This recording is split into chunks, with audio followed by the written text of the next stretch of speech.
Good morning to all. Today we are going to see a new topic called joints. First, let's see what is joint.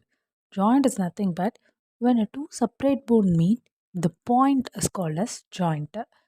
Actually, there are three types of joint based on the movements. The first one is fixed, which is also called as immovable joint. The second one is slightly mobile joint, and the third one is freely movable joint. Fixed or immobile joint. So in this type of joint, no movements will be possible. The bones will be fixed. So it is called as fixed joint or else immobile joint. The best example is the joint which is present in our skull region is a fixed joint. The next one is slightly mobile joint. As the name says, it will be slightly mobile. That is, only partial or little movement will be possible between the two bones. The best example is the joint which is present in our ribs. So it is a slightly mobile joint. And the last one is freely mobile joint.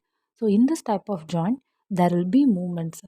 The movements will occur in various degrees. So it is the freely mobile joint. Actually, there are six major types of mobile joint. Step by step, we shall see what are all the types of mobile joint and the examples. So the first type is ball and socket joint. In this type of joint, one bone will look like a ball and another bone will look like a socket. So this ball and the socket will articulate each other to form a joint. So it is mainly present in our shoulder and hip region.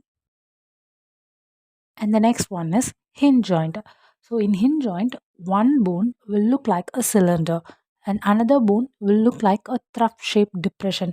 So this cylinder bone will be articulated with a trough shaped depression bone and form a joint. This type of joint we can see in our elbow, knees and an ankle region. The next one is pivot joint. In pivot joint, one bone will be in a rounded manner or else it will be in a pointed manner. And the next bone will be look like a ring shaped structure.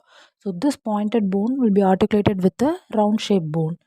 So this type of joint we can mainly see in our spine region. The next one is condyloid joint.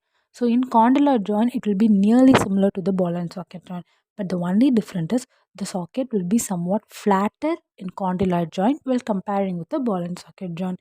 This type of joint we can see in a wrist region. And the next one is gliding joint. In gliding joint, both the bones will be flatter. The articulating surfaces are nearly flatter of similar size. This also we can see in our spine region. And the last one is saddle joint. So in saddle joint, one bone will look like a saddle. That is, it will be in a concave manner, which has a inward turn structure. And the next bone will be in a convex manner, which will look like a rider sitting in a saddle. So this bone will be turned outwards. So this is how the saddle joint will look like. One bone will look like a saddle and another bone will look like a rider. So this type of joint we can see in a thumb, shoulder and in a inner part of a ear. On the whole, that's all about joint and its type.